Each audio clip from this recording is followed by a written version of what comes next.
Everyone, I am Riya and welcome back to my channel. আজকে হচ্ছে অন্য একটা জায়গায় গিয়ে আমার ব্লগিং করার কথা ছিল, কিন্তু সেটা আমি বৃষ্টির জন্য বেরোতে পারিনি। তো সকাল থেকে ওই জন্য মনটা একটু খারাপ ছিল যে কি ভিডিও আপলোড করব সেটা নিয়ে।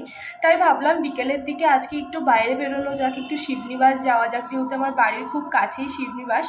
তো ভাবলাম ওখানে যাব আজকে, আর তোমাদের সাথে সেখানকার ভিডিও আজকে শেয়ার করব। তো ভিডিওটা কন্টিনিউ করো।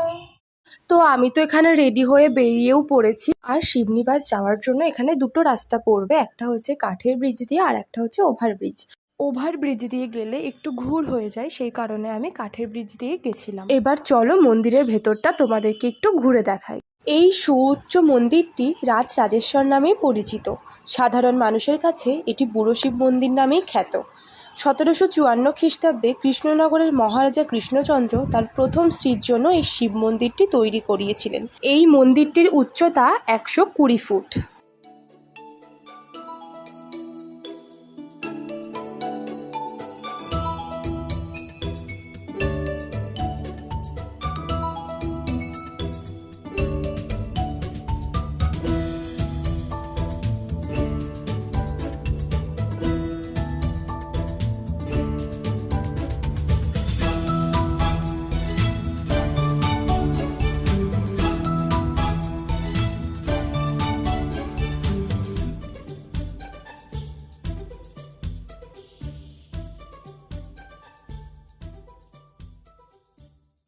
আর ভেতরের এই শিবলিঙ্গর উচ্চতা 21 ফুট 10 ইঞ্চি।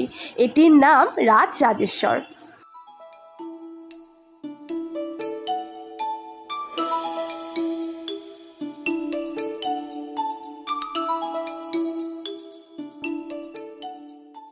আর এই উঁচু চারচালার মন্দিরটি মহারাজা কৃষ্ণচন্দ্র তার দ্বিতীয় স্ত্রীর জন্য এই শিব মন্দিরটি তৈরি করিয়েছিলেন। এটি রাগীশ্বর শিব মন্দির নামেই পরিচিত।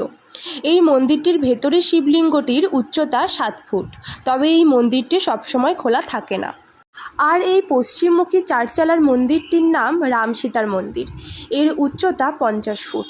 এই মন্দিরের সিংহাসনে প্রতিষ্ঠিত আছেন কালো পাথরের রামচন্দ্র, অষ্টধাতুর দেবী সীতা, এছাড়াও শিব, কালী, গণেশ ও শ্রীকৃষ্ণের প্রাচীন মূর্তি প্রতিষ্ঠিত। এই মন্দিরটি প্রতিষ্ঠিত হয় 1762 খ্রিস্টাব্দে। এবার বলো শিবনিবাস জায়গাটা তোমাদের কেমন লাগলো? আমি যতটুকু জানি তোমাদের সাথে ততটুকুই শেয়ার করলাম। ভালো লাগলে কমেন্টে জানিও।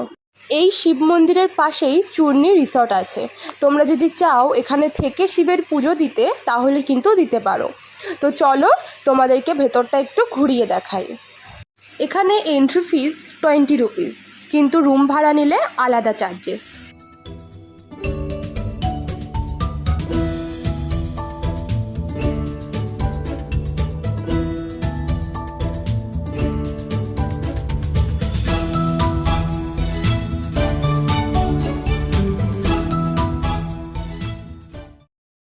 তারপরে তো ওখান থেকে বেরিয়ে গেছিলাম মোমো খাওয়ার জন্য।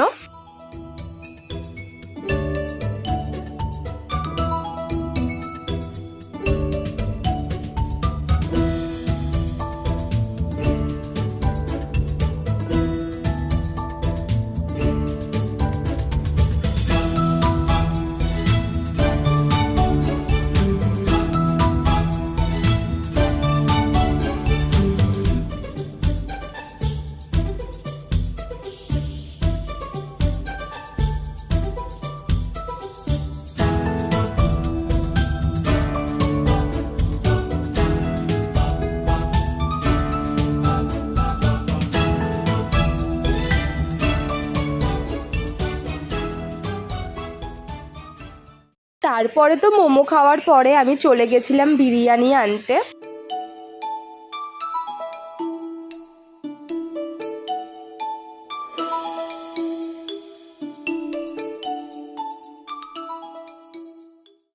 তারপরে তো বাড়ি ফেরার সময় এখানে আমি মায়ের জন্য চিকেন মোমো এনেছিলাম, তো মা সেটাই খাচ্ছিল। আর রাতের ডিনারটা তো আমি চিকেন বিরিয়ানি দিয়ে কমপ্লিট করেছিলাম।